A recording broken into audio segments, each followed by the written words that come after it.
Hey Chris, yo. Okay, I'm just making a product right now. Yeah, kind of digital product, mostly on nursing procedures because I have to work on something, bro.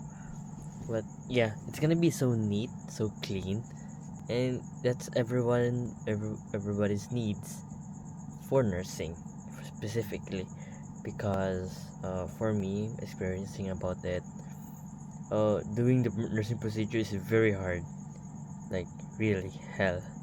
So maybe I made up some worksheet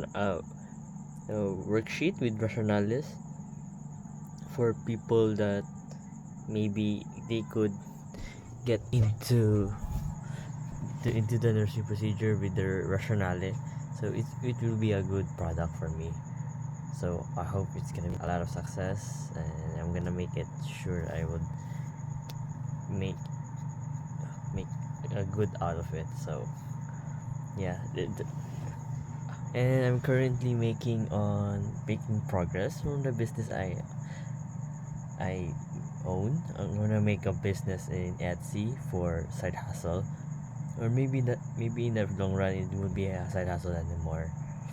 So it's a full fledged balancing between business and my course. So it's gonna be a rough year. So well, exchange for growth. So yeah, I need to sleep tomorrow, and I don't know. I don't care about how things would go. At least I make an effort about it. Maybe that's it. Peace.